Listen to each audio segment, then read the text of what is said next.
Welcome to season 2 of Hit the Clock podcast. I'm Sherryl, your host, and let me tell you, I am so excited for this. I've literally dedicated the whole season to hearing the perspectives of black men specifically. And whilst the issues and topics discussed will absolutely be familiar to people of all races, I just felt it important to hear the opinions of black men whose voices often go unheard. Over the next 6 weeks, I'm taking you on a crazy journey with 6 amazing black guys, each with a lot of interesting, thought-provoking, and often emotionally charged things to say.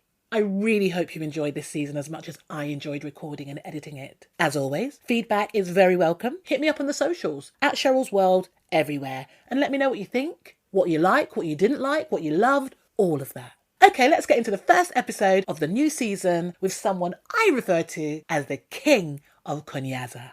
Over the next hour, we will talk about the importance of pleasuring a woman, the traditional practice of Kunyaza, and if you don't know what that is, then you need to listen extra carefully. We also talk about normalizing sexual issues, the importance of effective communication, why humour works best sometimes, and why men view sex as performative. There is more, including some talk about Malcolm X and his apparent inability to satisfy his wife, but I'm not giving it all away. You are gonna have to listen. So kick back, relax, indulge, and enjoy.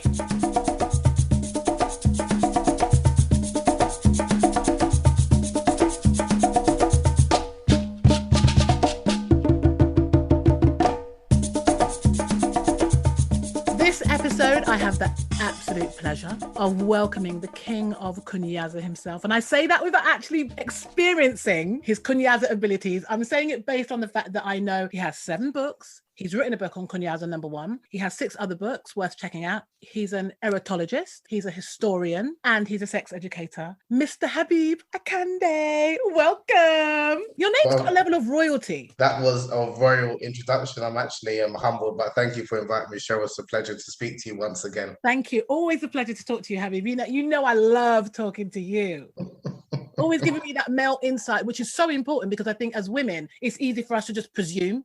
We do a lot of presuming. So, I mentioned that you are the King of Kunyaza, and I say that because there's nobody else that I know that's really kind of promoting Kunyaza as a vehicle or a tool to pleasure women. Before we get into the whole Kunyaza bit, I want to know your kind of story. I'm British born, Nigerian, grew up in a household where there were a lot of, I wouldn't say alpha male, but traditional men, in the sense of not only from my father, but from my cousins and uncles. And you hear it in terms of how a man's supposed to treat a woman, not only in terms of being protector and provider, but also intimately as well. And obviously listening to R&B and hip hop music from the early 90s, whether it's Wayne Marshall's The G-Spot, other, R&B artists, it was always something that even before I was sexually active, I wanted to know how to satisfy a woman, not just have sex with multiple women. I came across the Kama Sutra like when I was 16, and then in my early 20s, after I graduated, I went to Egypt for 3.5 years, and then I wrote a book about African and Arab erotology, which is about how traditional Arab and African cultures wrote about pleasuring a woman and how to satisfy a woman. After that book was published in, I think, 2016, a reader contacted me and asked me why didn't I mention Kunyaza.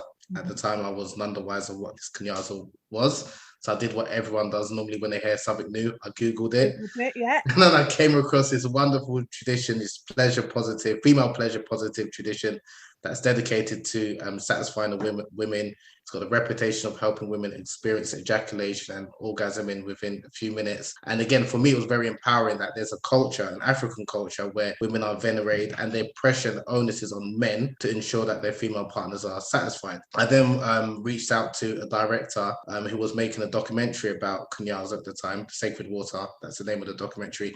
And he put me in touch with a couple of people in Rwanda and in the UK in terms of to further my research, because there wasn't a book about it. There was a number of articles. There was actually a book in French and German, but there wasn't a book in English. And I thought this would be a really good book to kind of like speak, and obviously to help men, because I think most men want to satisfy. And again, I'm speaking about heterosexual men. I think most men want to satisfy their female partners, but a lot of us don't know how to. Right. And we have got this ego, and there is a lot of misinformation about sex and female pleasure because of what we've been informed or misinformed from porn And a lot of our male friends, a lot of men, we exaggerate when we're amongst ourselves in terms of how good we are in the bedroom, how long we lasted and things like that. So which is I wanted to massive. dispel. That's usually problematic. The fact that amongst your friends, there's this whole kind of culture of lying to each other to kind of almost boost, again, that word ego. It's all about boosting the ego, when actually what it's doing is it's creating more of a problem because you're not getting the true kind of understanding of what you're doing. Very true. Even I'm thinking of one of my colleagues was talking about his issues with his fiance at the time, and he said that because he's not able to satisfy her, and he wanted to ask my advice, and I was like, "What's the problem?" And he said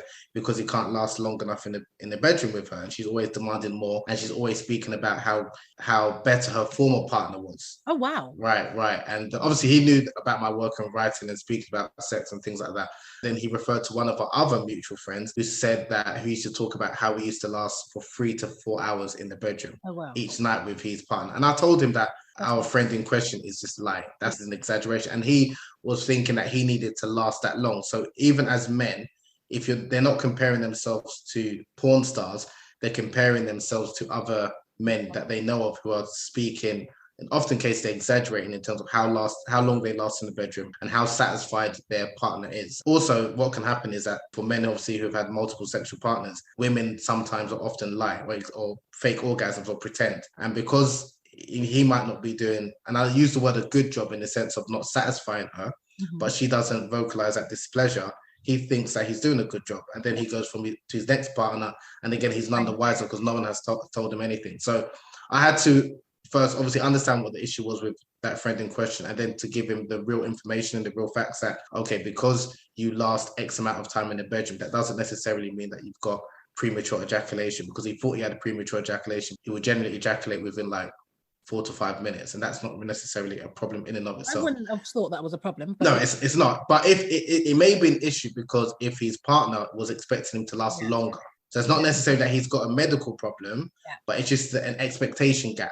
Before I used to say communication is important, but I would say effective communication is important. I mean, they did eventually split up, but it was something that he was someone that's very confident in terms of work, very professional, very confident, 6 foot plus. So on the face of it, he looks like he's very masculine, everything's got together. But in terms of his bedroom, he was crumbling. And that's something that a lot of men, especially if they appear to be well put together, there's not many spaces or people they can speak to that will speak to them honestly without maybe ridiculing them and this, that, and the other. The way I prefer to be educated, I like sometimes humor. So as men, even when I'm educating or putting stuff up on social media, I will put up like memes as making fun or poking fun of men's insecurities. Yeah, and I suppose the humor kind of, I wouldn't say it minimizes the seriousness of it, but it kind of opens it up to be able to allow you to see, okay, it's humor, but there's a lot of truth in this. And I don't know, I feel like men maybe can accept that easier than if someone just kind of comes at them with the hard facts. 100%. I think even in the bedroom, sex should be fun. It should be enjoyable. Right? If you're not laughing while you're having sex, then you shouldn't be having sex. Exactly. And it's adult play. The funny thing is, even in my male friendship groups, the stories we may need to talk about are our failures, whether it's in the bedroom, whether it's pursuing women and she wasn't on it and this was a reaction I got. They're the stories that we mainly talk about. And the funny thing is, it actually helps us because it's a form of education, because when we realize that everyone is going through this. And then it's like, okay, it's just a case of how can you deal with it?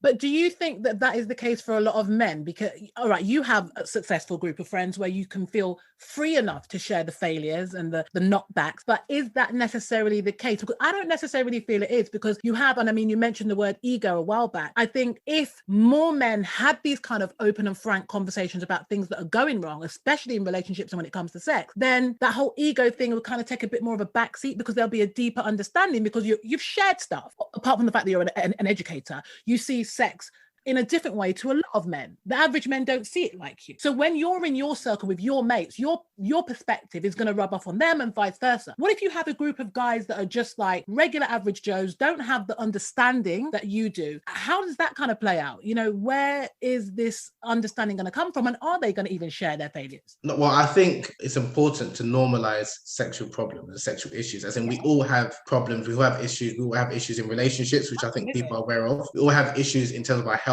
which people are aware of, and that's been normalized. No one is the picture of health 24/7 throughout the whole of their life. Right. The same way in terms of in the bedroom. So there's times when, excuse me for being, can come across quite graphic, you can't get it up. Yeah. There's times when any number of reasons that could be. Right, and that can be for exactly. Whatever, yeah. Right. And it doesn't mean that you're impotent and you suffer from erectile dysfunction, or you might form a mild form of erectile dysfunction. So this is something that's part of the human experience. It's part of the male experience that should be normalized. There will be times when, you know, you might feel that you're going to last a full session, maybe last 60 minutes, half of an album playing, and then you finish within 20 seconds. Within a couple of first song, yeah. Yeah, it happens. And that's the reality. Well, the funny thing is, I think with a lot of men, and myself included, we're more willing to share these issues with maybe women that we're not necessarily committed to. Yeah, there's no judgment. Yes, and we can laugh at it. Whereas if it's your long-term, you know, partner, your girlfriend or your wife, you're less likely to speak about those sexual problems with your male friends. Okay. Just because there's a level of sanctity in terms of that relationship, and you respect her and respect. And you don't necessarily need to tell the world. You just need to maybe be comfortable to disclose, if you need to disclose some of these matters, with a few people, one or two people that can ultimately help you. Some women, for example, they like to speak about their problems because it might be quite cathartic and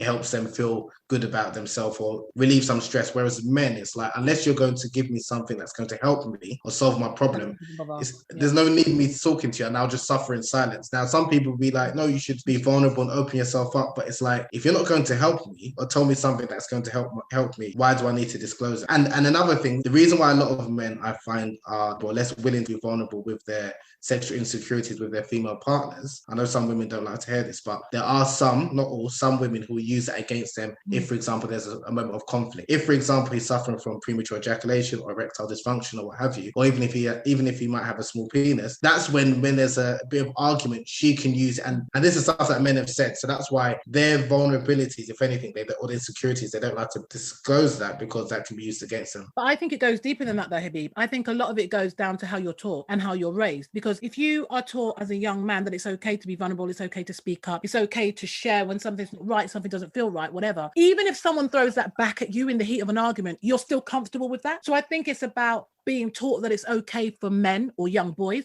that turn into men to be vulnerable. You know, I know society has like rules where we're supposed to sit there as women and there as men, but I believe that a well-rounded person is a combination of both feminine and masculine energy. And if you want to talk about feminine energy, that's where vulnerability kind of sits in the feminine energy kind of area, right? So if a young man is not allowed to tap into that, then yeah, if he tells his woman, you know, if he has got a small penis, if she throws that back at him, that's going to sting. But if he's taught that it's okay to be vulnerable, yeah, all right, you might want to, you know, couple slaps, whatever it is, however you react in those kind of confrontational situations. But ultimately, you'd be able to move past it easier if you've been taught that it's okay. I agree and disagree somewhat. In the context of a relationship, you want to please your partner, you want your partner to respect you, right? She's not raised that way and she expects you. She wants her man to be someone who is fulfilling her desires and this, that, and the other, and to be strong and to be alpha, whatever you want, however you want to describe it. If he's not exhibiting those characteristics and those traits, and she will lose respect for him, it doesn't matter how he was raised, he's not going to get that from her. But if you're saying, okay, move on and then go to find another woman that is happy with him showing his vulnerability, fair enough.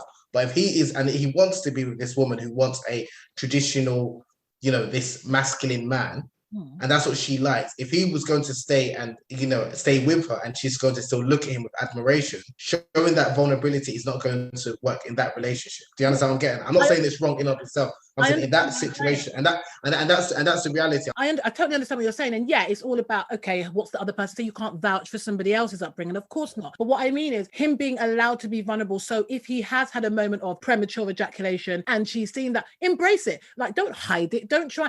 That's what I mean. So if she then throws it back at you, it's like, well, you know what? So what? Shit happens kind of vibe. That can't hurt someone that is comfortable within themselves or understands this kind of thing happens. Yes, it's ammo in the heat of an argument. But when it comes down to a woman wanting what she wants, that doesn't have to be compromised. Him being a man and him being the kind of, you know, the protector and all that. No, that's not what I'm referring to. I'm just talking about in himself when things go wrong in relationships, or if he doesn't fulfill her sexually every single time, that he needs to be okay with that. Right. I was just going to say, and I think if a young man is taught that it's okay to be vulnerable in that sense, in every sense, something like that is not going to break him. I think it's more of a problem if you've got men that are walking around here that can't even recognize, okay, you can't be on 10 all the time. Sometimes things aren't going to go right, and you have to be able to accept that, and accept that every human being has a level of vulnerability. Yeah, no, what you're saying is true. Because when I have like my male only groups, and maybe I'm part of the problem, we will talk about.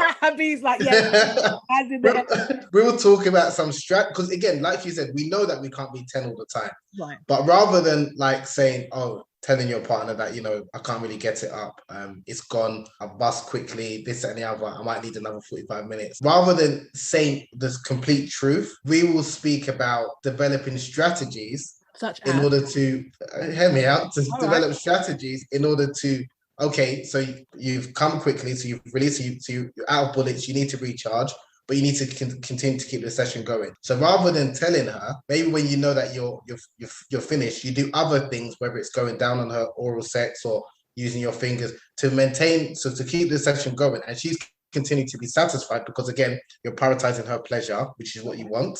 And then obviously you're still preserving your own ego because you haven't felt like a failure. And then when you're maybe ready to go, you might be ready to go for a second round or what have you. Now, even if she knows or she doesn't know, you still feel happy because you got what you want and she got what she wanted. She's satisfied and you've preserved your ego and your image, so to speak. And this happens even with men in long-term relationships that's married. So whilst I do appreciate and acknowledge that, yes, there should be some level of vulnerability that a man shows to his partner, at the same time, and again, this might sound controversial, I think for a lot of men, sex is performative and it will always be performative. And that being the case, if it's performative, sometimes, like with anything, you're not always up to the job, but you just need to make sure you get the job done. It doesn't matter how you do. You understand what I'm getting at? So I understand. And because a lot of men suffer from performance anxiety, sometimes they need these strategies in order to kind of, okay, how can it overcome this problem? So, yeah, no, I think performance anxiety is definitely a real thing for guys. I mean, you mentioned about, being in relationships, sometimes there's still that whole element of performance, and I get it. Sex is a performance. It's a performance where two or more people are trying to, feel satisfied. So I get it. And I understand okay, well, I might have come, let me move on to something else. But how about in a long-term relationship? Is it necessary to kind of hide it? Is it something that maybe you could come back to afterwards? My thing is to be able to embrace these kind of things rather than make it like a sordid little secret in your mind, because then that kind of becomes a thing where that's going to eat you from the inside if you can't even be real about it. And it goes back to the thing about humor in sex afterwards. Oh, you know what, babes? I bust early, innit? Like, do you know what I mean? You can joke about it, but because you're both satisfied, it doesn't matter again. And that's what I mean about being able to embrace everything with someone that you're just having sex with casually. Yeah, okay, you might not want to go there, but like a long-term partner. I'm saying, again, I'm speaking in the context of, like, just saying the context of a long-term relationship, marriage, what have you. I'm not saying you hide everything, but there's going to be element, like,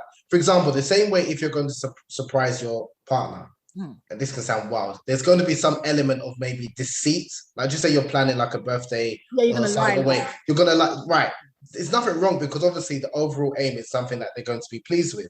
Likewise, in the bedroom, when I'm saying that's applying some of these strategies, it's not because it's like a sordid secret that is eating you away. It's just that, okay, at this moment, I didn't live up to expectation. Let me see what I can do. But obviously, if it's something that's really troubling you, then of course, then you need to. That needs to be addressed. Yeah, you need to be addressed. And then sometimes you can laugh about it and say, and again, let's be honest, as much as a woman may understand, but doesn't mean she's happy with that situation. Yeah, but that's okay. If we're measuring it based on orgasm, for a man, it's relatively easy. It's not even an achievement, let's be honest, for a man to climb it. Whereas for a woman, more is involved. I don't want to say it's complicated, it's more and more is involved. So he has to put more effort into it. Now, if we're always allowing men, and this is why I think sometimes it's good to put pressure on men, if we're always allowing men to, it doesn't matter if you bust quickly, just tell her and she'll understand. Then if that's the case, the man is always going to come out of the situation better off than the woman. And she just has to accept it. Whereas if we're putting pressure on the man, that sometimes you have to ensure that she's satisfied, this, that, and the other, then he has to address even though some of his insecurities or some of his failings. Because again, if every time he just said, I bust too, I finished, I've run out of bullets. Okay, that's fine, hon, no worries. No. I'm not for 1 minute suggesting that it's okay. That's what can happen. Unless you put pressure on him that, okay, I don't care if you finish, I need mine. Then he needs to do whatever he needs to do. Even if he says, I'm tired, I don't care if you're tired. Like, we haven't, listen, we cannot start something if it's not going to end. Do you know what I'm saying? Right. And I really do believe that, especially when you're grown, okay? We know the birds and the bees and how it all works, right? Right. Or the sexual birds and the bees. I feel like men, if you're going to go into a sexual situation, you have to understand the importance of pleasure. And this is why, again, this is why I rate you, Habeeb, because it's like you're out here like educating brothers. Just going back to school, like I mentioned, I asked you about sex education and how we kind of make it right, or can we put some focus on pleasure, female pleasure in school? What was your kind of education like when it came to sex at school? Did you get taught anything more than just how to make a baby? Yeah, so I went to two secondary schools because I got kicked out of my first one. But yeah, I was definitely a troublesome child. But yeah, you know it was what? very. You know what? I feel like I want to say I can't see it, but I kind of can. The crazy thing, and this is something I don't speak too much about. I don't even like to say prior but I was very wild and disrespectful as well, even when it comes to women. Women. Right. Now, Habeeb, I find that so hard to accept. Maybe because I know you now in this form. And this is the thing, and this is why I think maybe why I can relate to men, because as someone who was very reckless and doing different things, I would sell dreams to women to get what I want. Wow, I know we've spoken about this before, and I'm like, how? Like, no, but again, because I was very egotistical in the sense of it was all about me, selfish. Right. And then some men, it could be something that happens in their life, or maybe they have a child or whatever, or then they start to appreciate women and start to be more empathetic and see things from a woman's perspective. But a lot of men, and I'm not making excuses, have this idea that it's all about them.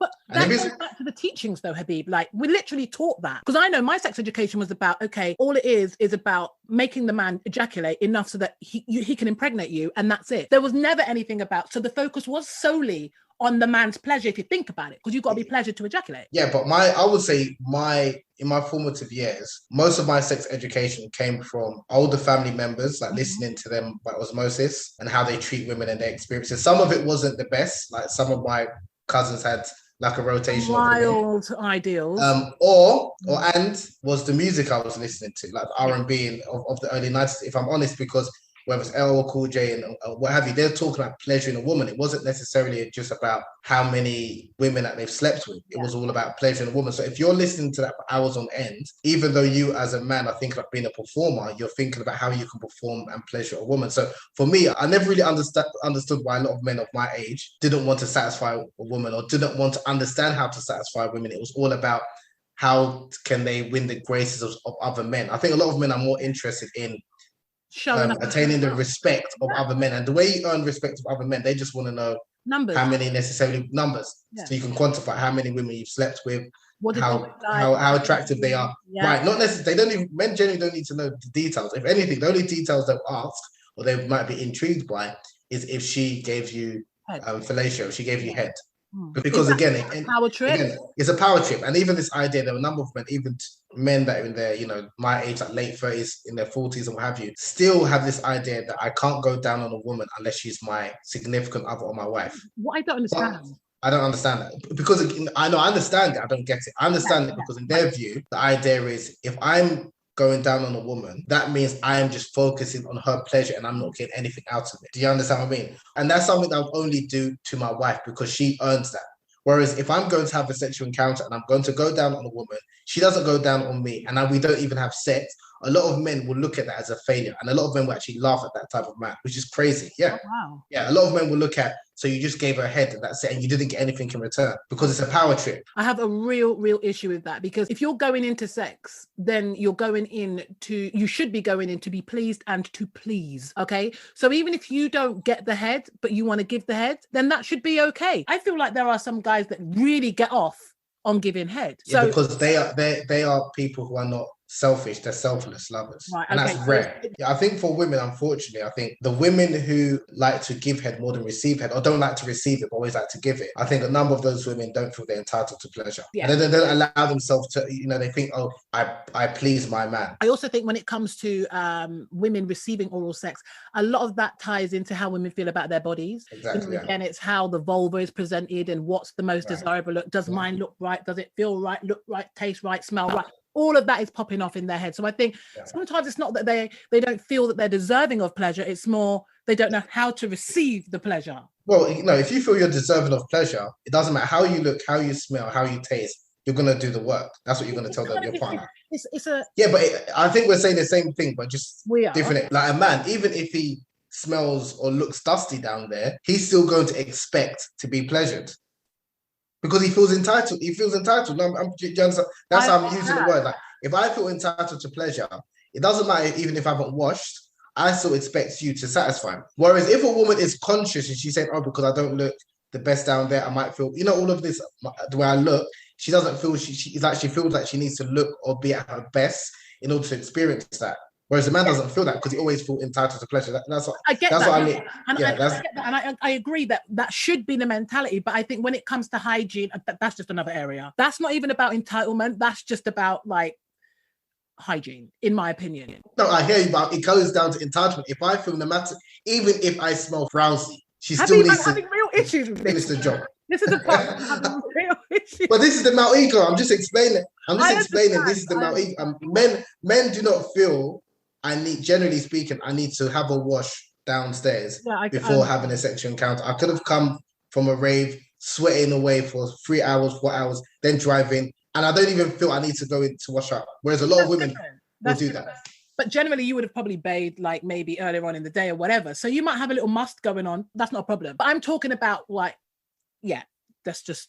I hear what you're saying. No, it's true. And I agree. I do agree with you. It is about being entitled to pleasure. But again, I think a lot of it is how women feel about their own bodies. And I think that's where there needs to be a lot more work done around. And even going back to sex education in school, like empowering women to understand that like vulvas look different. I think that's such a massive area. I hear it a lot. It's like, but how do I know if it looks right? Should it be shaved? Should it be clean? Like shaved clean off? Should I have hair? You know what I mean? What if it sticks out? Mine sticks out. Mine's this. I've heard it all. And I'm just like, it is what it is. It's what you've got. But unless you're confident enough or you feel empowered enough to just accept that, then it's always going to be a bit of a... I agree. Body confidence and body image is very important. But another thing I would say is that it's interesting because I hear a lot of, and like when women are empowering or teaching other women about, the vulvas look different and there's no such thing as normal, this and the other, which is very good. Mm-hmm. But men generally, it's not like we've seen 100 different penises to know that our penis is normal. Yeah, true. So sometimes too much information, because what you can start doing is then, and I understand why they present, and I do this sometimes on my workshops, present different vulvas to normalize so women can see a vulva that may be similar to theirs, to know that not all vulvas have to look like what they've seen in porn. Yeah, they come in different shapes and sizes. That's what I was going to come to. But I think the main culprit. I'm interested to hear your thoughts on that, because sex education is important. That's teaching women about normalizing their vulvas and how it comes in different shapes and sizes and things like that. But then if you feel comfortable with yourself, but then now you're with again, I'm speaking in the context of a heterosexual relationship. So if you're comfortable with yourself the way you look, but then your partner isn't, because of what he's seen, so he might feel that, it doesn't look what he's expected to look like. How do you, because education is not going, so you're normal, but your partner is not comfortable with your normal, if that makes sense. How do you address that? Actually, I've never thought about it. And that's why, sorry to cut you off, that's why I think it needs to be more men and women need to be learning, if not necessarily together, but that's because there's a lot of women that's empowering themselves and learning. But if men are on board, whether it's in those settings or even in the bedroom that women are explaining to men, she's going to feel like you can go into the bedroom thinking that you're normal, and then someone can give one look at you and then you feel that actually I'm not normal. Oh my gosh, could you imagine? That would be awful. That would actually be awful. But no, you're right. I think the education needs to be on both parts. So guys and girls need to be able to see the different types of vulvas. And I think it's more important that the vulva, the different types of vulvas are presented, because essentially like the penis is either going to be circumcised or it's not. It's either going to have a bigger head or a smaller head. It's either going to have a thicker bottom or a bigger bottom, bigger balls. But there's the variations on the penis, I feel, are less. There's less sort of variations. Like when you consider the vulva, you've got obviously porn presents that, it's nice. I say nice. I'm not saying nice, but it's nice and neat, all packed in, and that's fantastic. But then you have some women that it's out. It's out, there's sort of labia popping off here, popping off there. Some people have small clits, some people have big clits, some people have barely any outer lips. There's so many different variations. Some people are a lot darker down there. Some people, there might be discoloration. Some people have hair, some people don't. There's so many different variations. So I think the penis, I just feel like there's not that much of a difference. There can be more of an extreme difference for a woman than for a man. But either way, I think both men and women should be educated on how both genitals look and the different types of genitals. Because I know some women are like, I won't even go down on a guy if he's got foreskin. Do you know what I mean? Or it looks horrible, or it doesn't look nice. And then you've got some women that are like, oh, men without foreskin scare me. You know, so you still have this kind of ignorance, even as far as penises go, but it's just, obviously it's not as deep. So yeah, I think when it comes to sex education, there should be focus on genitals for both men and women, just so that you don't have that. So what you see on porn, you understand that not everybody's got the Barbie doll vulva. And equally, not every penis is straight, or some curve, some bend. You know, I think it's important that body parts are an integral part of sex education. To educate, so a man doesn't go down there and think, oh shit, what's that? That's not what I saw on that porno. And I would say that sex education shouldn't stop when someone's a child, because I think a lot of people, when they think about sex education, just think about children. Yeah, no. And there's a lot of adults, because even, you know, people could have received some form of sex education in their formative years. And then obviously now when they're an adult and they're having different sexual experiences, they require, if anything, more education or different types of education, because obviously when you're a child, generally it's just theory. It's just you're being told something that you've not really experienced. So when you're an adult, now you're experiencing different things.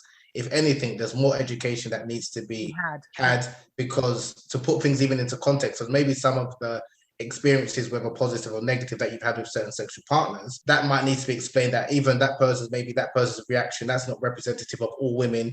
That might be representative of that particular woman, and vice versa. Because I hear many times when both men and women, because of a bad experience that they've had with someone, they hold on to that and be like, oh, that's why they don't want to open up, because all women think like this. That's very common. That's a problem as well. Now, I'm not saying that they should then have so many multiple partners, then they realize not all women think like that. But one bad experience with one person can, you know, throw the whole thing off. Yeah. All right. So yeah, okay. I think we both agree that sex education should be a lot more than just what we're taught, and it should be continuous. And I think we do have a lot more sex educators around that are trying to kind of do that work, if you like. So back to Kunyaza, just for a moment. So Kunyaza is obviously the technique of encouraging a woman to expel water. Now, squirting is a big thing, again, because of porn. Please explain the differences between just what you see on the porns in terms of squirt and Kunyaza as a practice. So Kunyaza, in terms of the technique itself, it's a non-penetrative sexual practice which involves a man using his penis, generally an erect penis, to tap and strike the vulva and the clitoris, and he can do it in different ways. And if he does it for a certain period of time, and obviously the woman is relaxed and in control of her body, then she does push out. It helps encourage her to expel fluid from her urethra, which is female ejaculate. If it's a small dosage of water or fluid, it's known as female ejaculate.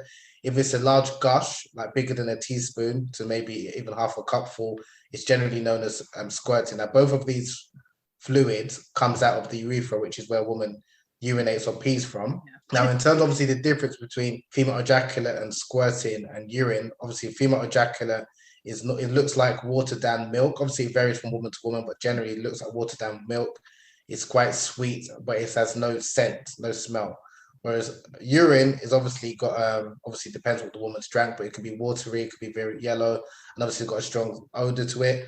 And then squirting is generally it looks more like water than just like water, because very transparent. Now, obviously what people see in porn, a lot of the squirting scene, it's not actually squirting as such, is that a woman has used maybe like a douche to put water in her private parts, and then she just expels it during the scene. So it's not actually real squirting fluid, or it might just be urine, like water down, where she would jug down a lot of water and she just urinate. What people see in porn, unfortunately, that's not generally the reality that a lot of women experience. And whilst Kunyaza has the reputation of helping women, you know, whether ejaculate or squirt, I didn't want to put pressure on women or couples to say this is the goal. Yeah. I wanted to normalize this sexual experience, because women have multiple sexual responses and experiences which are valid and should be appreciated and celebrated. But unfortunately, what happens is that, especially in the Western world, when people hear about these things, it's like, this is a new sexual trick, I need to do it. And if I don't do it, then I'm a failure. And it's like, okay, I'm battling with trying to explain, okay, this is about female pleasure, not necessarily about female ejaculation or female orgasm. Some women will be able to squirt easily. Some women will be able to orgasm easily with the Kunyaza tradition, and some might not be able to, but that shouldn't be the goal. And a lot of times, because of these hang-ups that women have about, or even their partners about about their fluid, they don't allow themselves to let go. Mm-hmm. So they hold back. And even maybe what they've been taught about during sex, that they should squeeze in their pelvic floor muscles rather than pushing out, because the sensation that women feel when they're ejaculating or squirting is very similar to the sensation they're going to feel when they're going to urinate. That's why a number of women aren't able to differentiate between the two. And generally, when a woman is going to ejaculate or squirt, she feels that sensation. And sometimes many men probably attest to this, that their partner will be like, hold on, wait, I need to use the bathroom, because she feels she's going to urinate rather than squirt, and then she goes to the bathroom. So again, it's about dispelling a lot of misinformation and myths about the female sexual experience and female sexuality, as well as educating men so the woman can give herself permission to, whether it's orgasm, squirt, or just enjoy herself in the bedroom. It's unfortunate that a lot of women have a lot of these thoughts running through her mind during sex, whereas a man generally doesn't have that, because he's fully in the moment. So that's why it's trying to help women be in tune with their body and to connect their mind with their body, and whether they can do mindfulness training or what have you. But to go into sex where you're always thinking about, how do I look, how do I feel, how is he going to think about me, and this, that, and the other, it's there's too much pressure. And that's why it's important men are educated, because if a woman is educated by her female friends or female educator, which is fine, but the man hasn't had that same level of education where she feels comfortable, that all of what she's learned doesn't mean anything. Again, with men, how we generally learn, especially if you're an adult, we have got our sexual ego.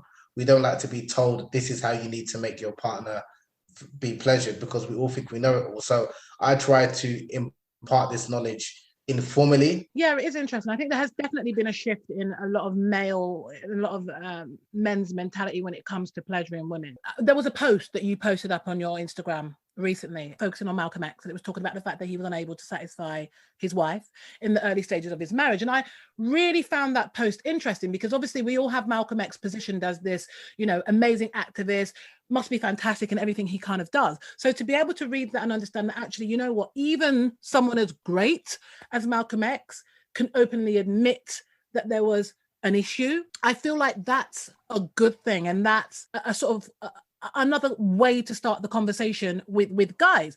I mean, what was the whole bit behind that, Habeeb? Like, what did you intend to get out of sharing that with people? Because I know some people weren't really too happy with the post. Yeah, so just for context, so Malcolm X, when he was 34 and still in the Nation of Islam, he sent a letter to his mentor and teacher at the time, Elijah Muhammad, where he disclosed some intimate details about his marriage. At that time, he was, I think, less than a year married, a year or 2 years into his marriage to Betty Shabazz. And he basically said the main problem with their marriage is sex. And he put it in bold, in capitals, in sex. And he explained she had told him that he wasn't able to bring her any real satisfaction. And he said that one of the reasons was because he wasn't able to last long enough for her satisfaction. And she expressed her displeasure. And then she also said at another point, because he said it was very difficult for him, that he would even spend some time away from the home to get away from her. And he stopped making love to her. She said, if you don't, come to the bedroom, I will embarrass you. Yeah. And when, after further question, this is what he said, what she meant is that she'll find her satisfaction elsewhere. Okay, right. So for me, this was, because Malcolm X is someone that I revere, respect, and admire greatly. But for me, it was refreshing, because you're seeing the humanity and the vulnerability of this man. Now, some people, they took it, because again, people have this expectation that because someone is a great figure, that they won't have any insecurities or issues in their personal life, when we all do. What I took from it is that, number one, he realized he had an issue, and he asked for help from someone that he was more senior and probably more experienced, that can kind of guide him on that. And he asked Elijah Muhammad to maybe speak as a meditator, to mediate between him and his wife, because he was finding it difficult to communicate with her. So for me, a form of therapy. As a form of therapy, I found it refreshing that his wife vocalize and express her displeasure sexually. She actually expressed that, no, I'm not being satisfied. And he was someone, he even said in the letter, he tried his best to always satisfy her sexually. So because he was trying, but for whatever reason, there was expectation gap, maybe that he was maybe lasting X amount of time in the bedroom, but she wanted longer. How can they reconcile? How can they resolve this? So for me, it was nothing that was unusual. This letter's, it's been out in the public domain since 2011, and it was sold. But for a lot of people hadn't heard of it, and they were shocked by A, that Malcolm X had this issue, B, they thought I was discrediting him or trying to speak ill of him, when if anything, I would say, no, look, this is stuff that we can learn from, because this is someone that we admire, we respect, but he still had these issues in the bedroom. And he mentioned, obviously, in his autobiography that he had many sexual relations with women prior to going into prison. So it wasn't like he was inexperienced with women. So there are a number of men who've had multiple sexual partners, but because they've had multiple sexual partners, they've assumed that they're doing everything right in the bedroom, so to speak. But you could have satisfied your previous partners, but it doesn't mean this next woman that you're with, you're able to satisfy, because she's a human being with different needs and desires. For me, there was so much to learn from it, and I was actually planning to do a webinar based on that. But the reaction, I was just like, I'm not sure people are ready for it, because I think people need to explain the context. But for me, there was so much that I can learn from it. Like I said, whether it's his vulnerability, whether it's the fact that he was seeking help, whether it's the fact that I applauded his wife, the fact that she vocalized her displeasure. There's so much. There was, and that's exactly what I took from it. As I said, we all rate Malcolm X for what he's done and what he stands for, but just kind of seeing that, it made you think, well, actually, this is a man that sought help, and it's something that all men should feel or be able to seek help. Like, this is part of the problem. But who would you say kind of like the onus is on then? Because yes, all right, so Betty expressed her displeasure. That was the initial. Obviously, otherwise he would have just been going through with, like blinkered on. He would never have known. Where does the onus really lie in your mind? Is it on the woman to let the man know that you ain't really hit him, for want of a better expression? Or is it for the man to kind of address that, maybe ask her, how is this for you? Like, how are we sort of promoting this idea of having these kind of conversations and understanding pleasure and how to ensure that everybody's being pleasured? How should it go? That's a very good question. I would say it's both, but I definitely would say a lot of onus should be placed on the woman in terms of vocalizing her displeasure. The reason being, and women need to be empowered.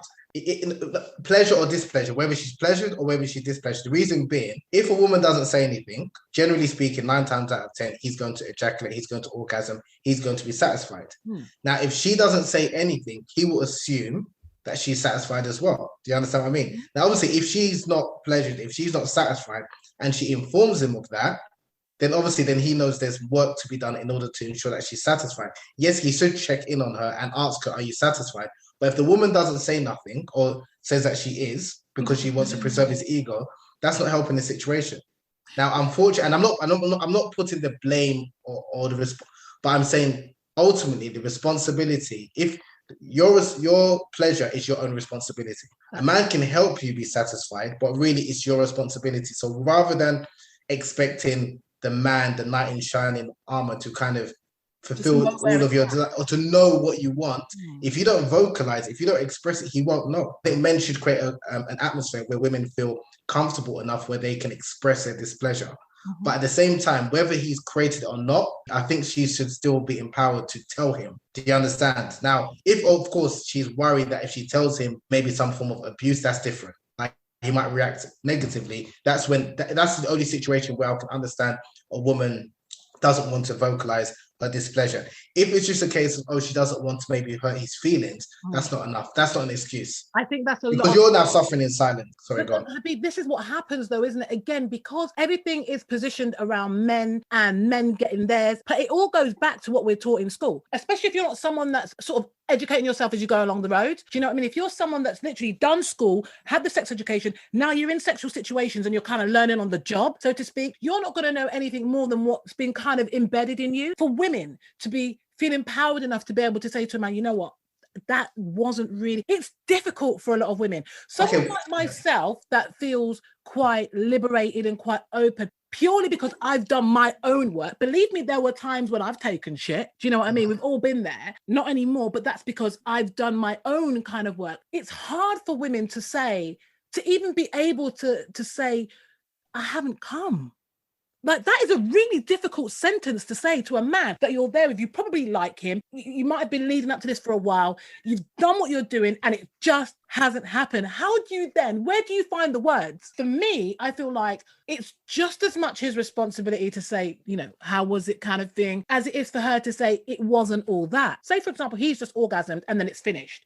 Because let's be real, in a lot of situations, that's how it ends. A lot of men make sure the woman comes first so that they can bust and just whatever they're doing. That's fine. However it works for you, fine. So if at that point, you as a man have now orgasmed and you're done, then I would say it's for you to check in on her if she hasn't visibly displayed that she's had an orgasm. You're right, but then the funny thing is, even now, and I've put up these kind of posts, a lot of the messaging that even women put out is that it's things like I'm sure you've seen these memes. If you have to ask her if she's come, then clearly she hasn't. That's just that, you know. Right? No, I'm just saying that you hear that a lot. Yeah, and women will say like, if you're doing your job, you don't need to ask.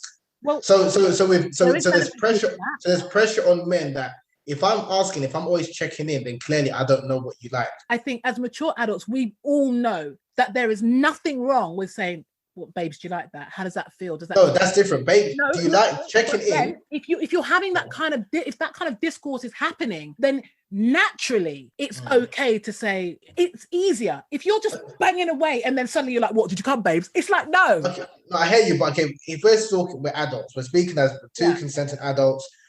Sex is a form of adult play. It should be fun. It should be enjoyable for both parties. This is the understanding, right? So if that's the understanding, for me, I'm trying to understand why is it difficult and you're naked, you're seeing each other, so you're at your most vulnerable state. Why is it then difficult for you as a woman to tell your partner, I need more, I didn't come, I'm not satisfied?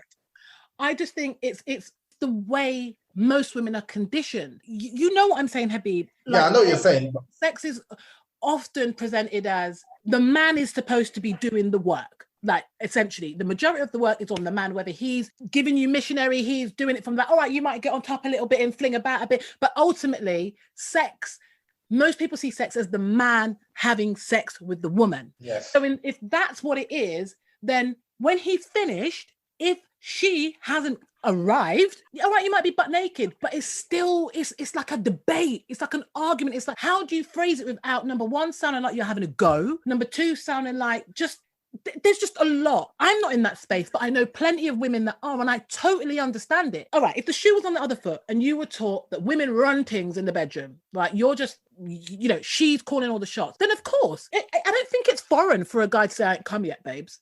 That's not foreign. No, I hate, but the thing is, again, I'm trying to think, how can we resolve this? How can we find solutions? Yeah. And I'm aware there's a problem. I'm aware that it's very difficult for women and things like that, and how they've been conditioned, this and that. But I'm not speaking of for like all women. Let's talk like as if I'm speaking to you or anyone listening in your situation. If you want something, you have to speak. Closed mouths don't get fed. I'm saying even if you're that person saying it's very difficult, I'm saying you yourself, anyone listening to this and you're a woman, if you want something and you don't speak, how can you expect the person to know? Closed mouths don't get fed. And again, someone might say, oh, then you're putting all the pressure and onus on women. In some respects, yes, because satisfaction is your responsibility. Orgasm is your responsibility.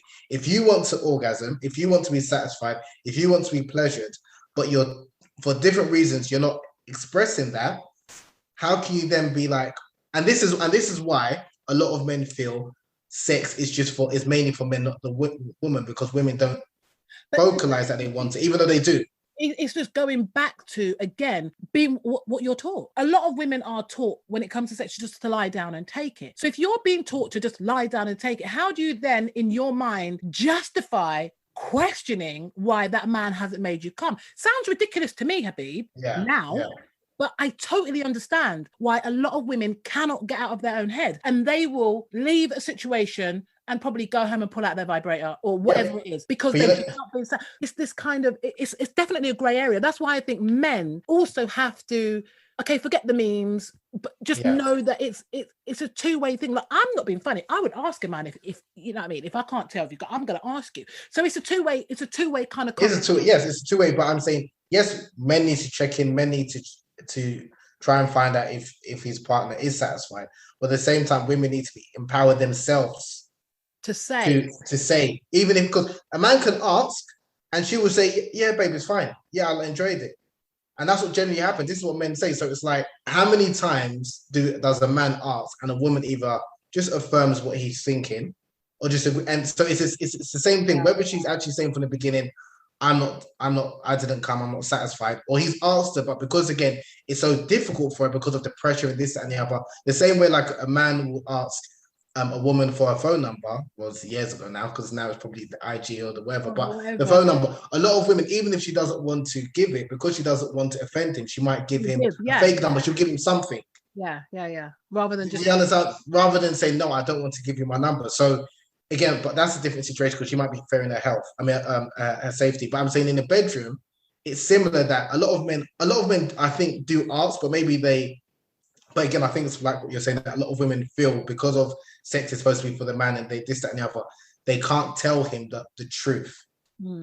Yeah, I think, yeah. I mean, I do agree with you, Habeeb. I do agree. Because it's because a woman can go through, and I do hear this, like a woman can go through counseling, then she can go through therapy, then she can understand the trauma, then she can understand the social condition, then she can study about all of these things and where it came from and this, that, and the other, which is all well and good. But then she still hasn't learned how to communicate and empower herself with her male partner. But sometimes it's not even about trauma. No, I'm just saying. I'm not saying it's trauma. I'm saying she can understand like the theory. So there's a lot of women like who are great at understanding all the reasons or possible reasons why she ain't able to vocalize, but she still can't communicate with a man. The same way there's a lot of men who will spend time with their male friends and they be talking this, that, and the other about women and what women want, blah, blah, blah, blah, blah.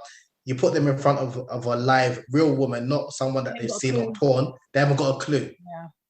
And I'm just saying, how can we, with this issue, how can we empower? And I think they need to see examples of women speaking about issues that they've had and how they've overcome them with men.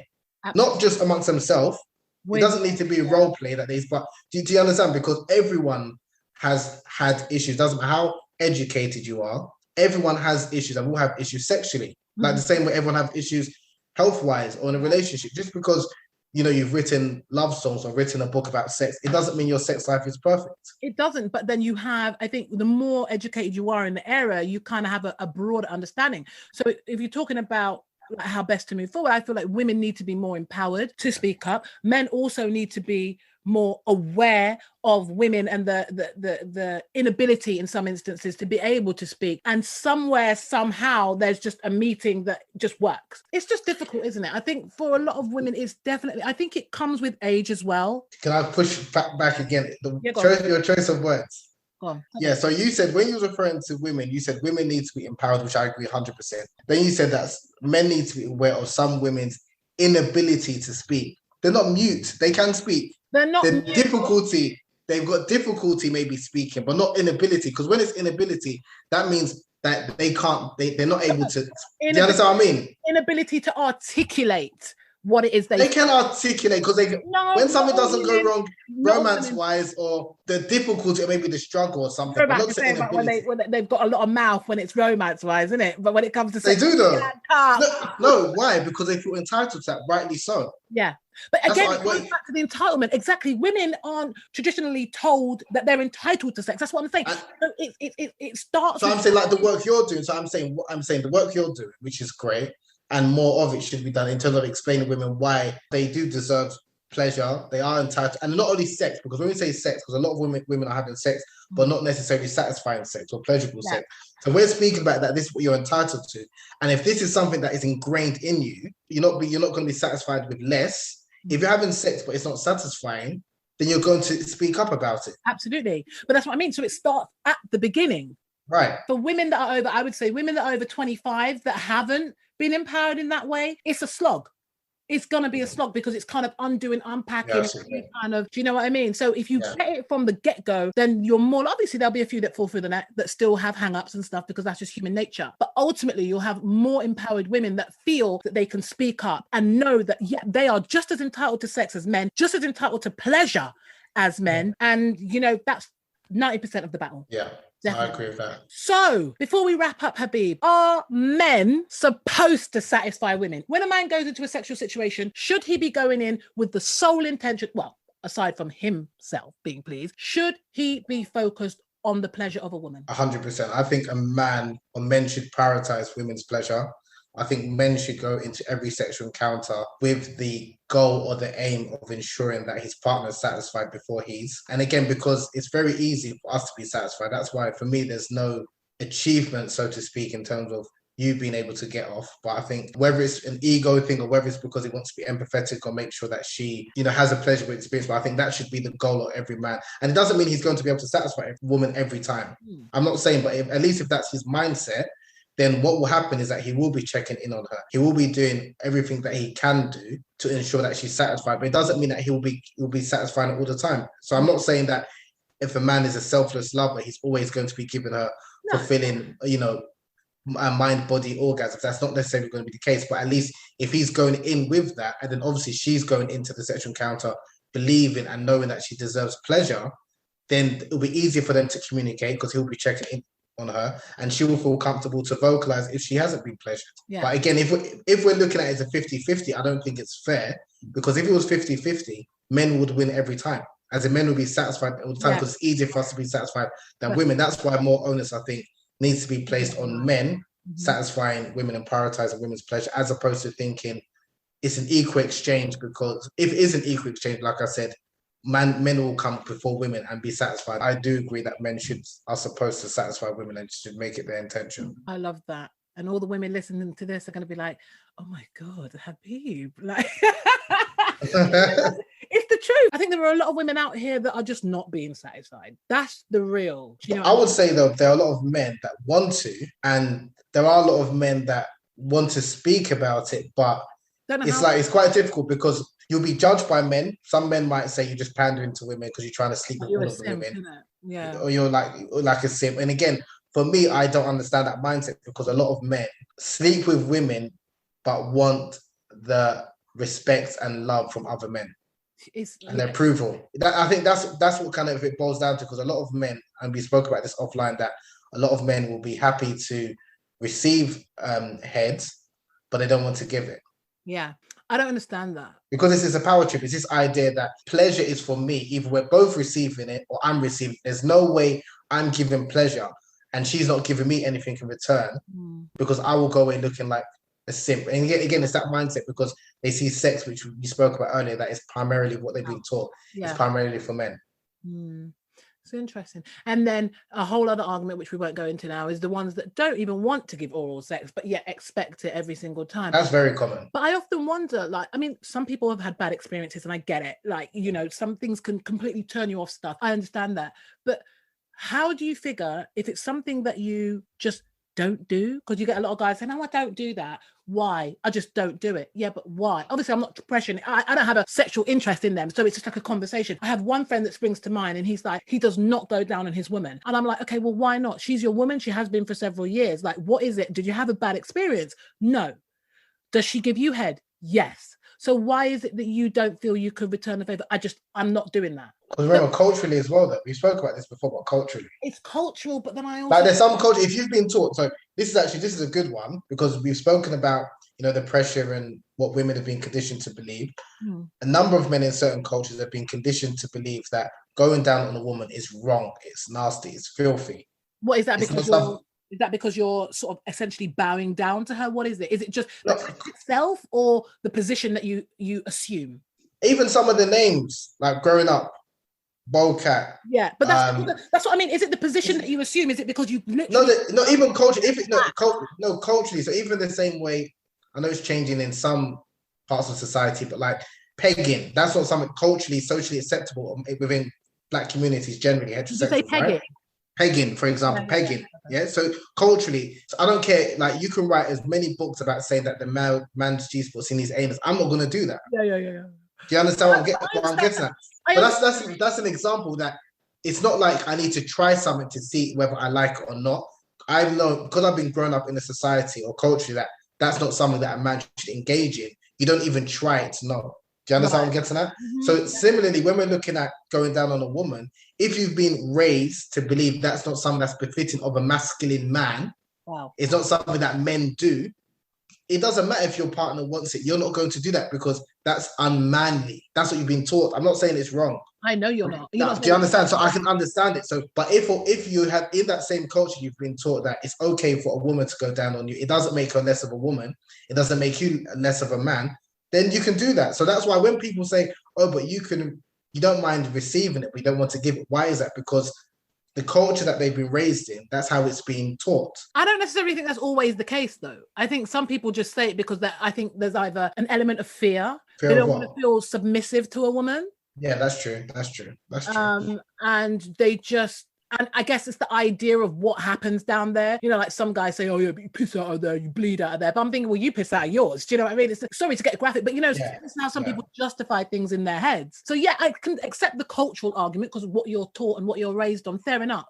It can take a bit of work to kind of move past that. Even having said that, there are men that have grown up in cultures that clearly say you shouldn't do that, but do, because they've come to a space in their life sexually where they've wanted to explore that and decided that it's something that. But remember, even some of those men, they might do it behind closed doors, but they won't admit it. Yeah. Why? Because of social acceptance. Yeah, it's true. The same way, up until maybe I would say the last 10, 15 years, especially in the UK context, it was generally seen as black women don't go down on a man.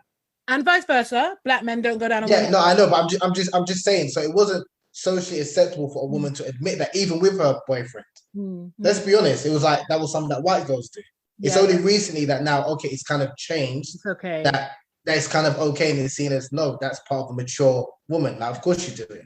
Whereas before, no woman would admit that, even in the context of a long-term relationship or marriage. So again, we can't deny that culture and social acceptance plays a big part in terms of how our attitudes and behavior towards sex and sexuality. I won't deny that, because even you could be as well-read as anyone, you still want to fit in a certain social group. I accept that. I just think it can be quite problematic in a lot of instances. Well, it's problematic. If the man's comfortable in that I don't go down on a woman, fine. And his partner's comfortable that he doesn't want to go down on me. Why is that an issue? Yeah, well, if it's like that, then of course it's not an issue. But when you have one that's sort of like saying, well, why not? And he's sat over here saying, well, because I don't want to. I'm just saying, each to their own. Like, I'm not here to pass judgment on anyone's setup. That's their business. But I'm saying, like, we all pass judgment. I don't like when people say that.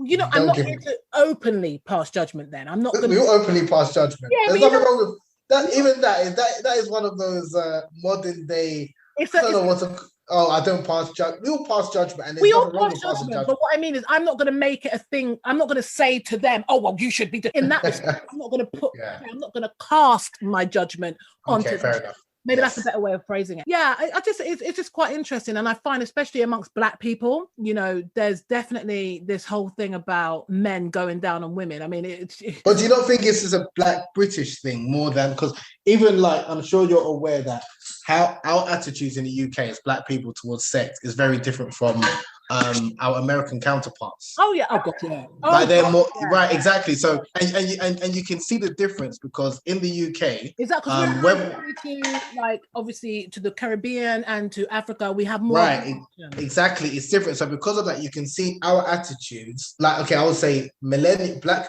British millennials are more in sync with Americans, because we've grown up in American culture, irrespective of where we've come from, a Caribbean or African background, right?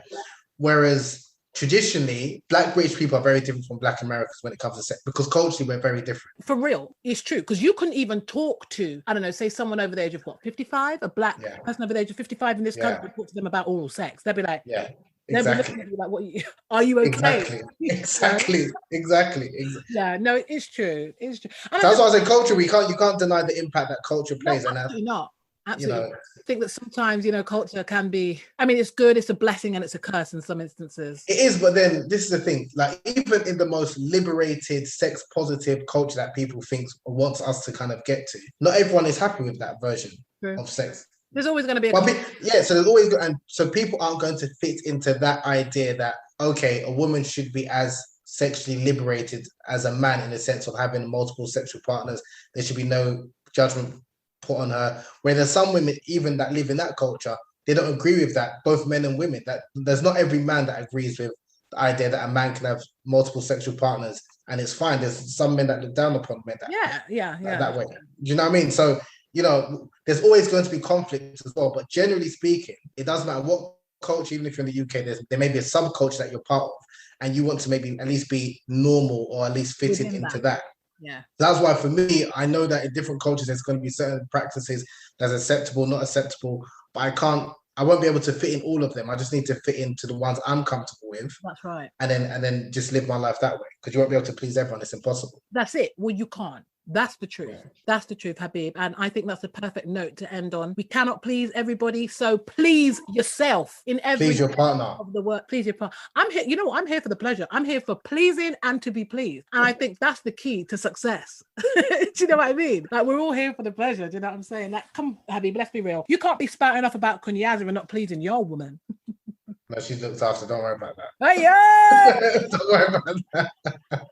Practice what I preach. That's the only thing. Yeah, we're not. Habeeb, are you blushing? I might be. A little bit. Oh, okay.